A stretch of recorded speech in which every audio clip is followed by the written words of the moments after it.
River কিংবা Hudson রিভারের তীর দিয়ে, কিংবা ম্যানহাটনের 5th অ্যাভিনিউ দিয়ে, কিংবা সন্ধ্যের পরে আলো ঝলমল টাইম স্কোয়ারে যখন একাকী হাঁটি, তখন ভাবি যদি তুমি থাকতে আমার পাশে।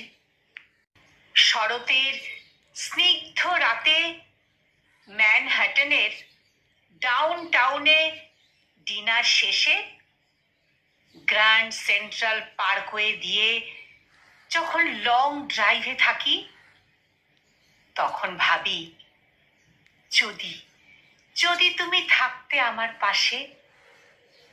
ছুটির দিনে কোল্ড স্প্রিং হারবারে কিংবা জোনস বিচে যখন একাকী সূর্যাস্ত দেখি, তখন ভাবি যদি তুমি থাকতে আমার পাশে।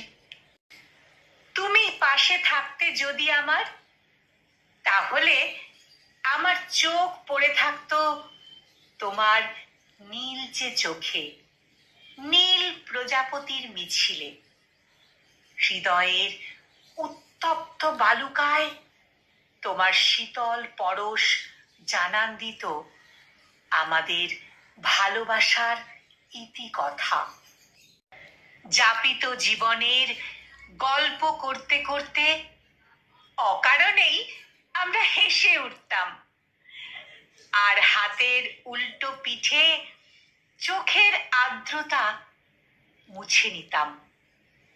কিন্তু সেই শুভক্ষণটিও যে আর কখনোই আসবে না, সে তুমি যেমন জানো তেমনি জানি আমিও।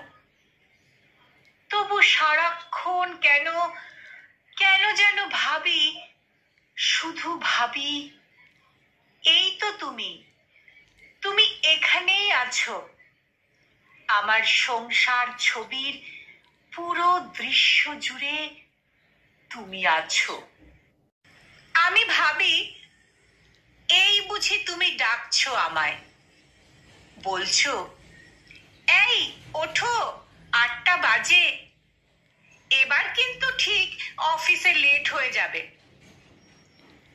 কখনো ভাবি গরম চায়ের কাপে ঘুমন্ত আমার হাতের একটা আঙুল ডুবিয়ে ধরে হাসছো তুমি, আর আমি গরম ছ্যাঁকায় চমকে উঠে দেখি চুড়ির রিনিঝিনি আর ভেজা চুলের সৌরভে তোমার দুষ্টু ঠোঁটে খিলখিলিয়ে হাসছে আমার স্নিগ্ধ সকাল।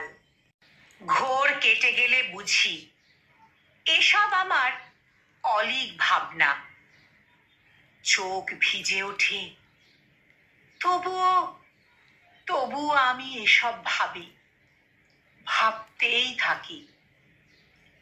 আমি আজও তোমার নীল নীল চোখের নীল প্রজাপতির মিছিলের পিছু হাঁটি, আর পৃথিবীর আনাচে কানাচে শুধু তোমাকে খুঁজি। তুমি কোথায় হারিয়ে গেলে? কোন নক্ষত্রের মাঝে? নাকি অন্য কারো বুকের ভাঁজে? তা কিছুতেই জানা হলো না আমার। জীবনের শেষ বেলাতে এসে স্বপ্নগুলোর চেকলিস্ট মেলাতে গিয়ে দেখি সবই আছে, শুধু তুমি নেই। তবু কেন জানি না আজও আমি বিশ্বাস করি তুমি ফিরে আসবে, তুমি আসবেই। আজ নয়তো কাল নয়তো অন্য কোনো একদিন।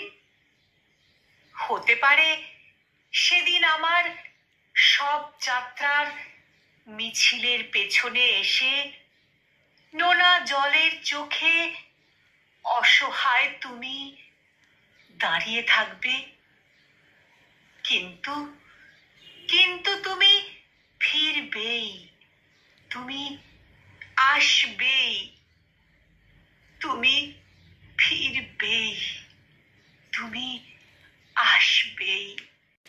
কলমে কবি ওবায়দুল হক, আর উচ্চারণে আমি নিবেদিতা। Enormous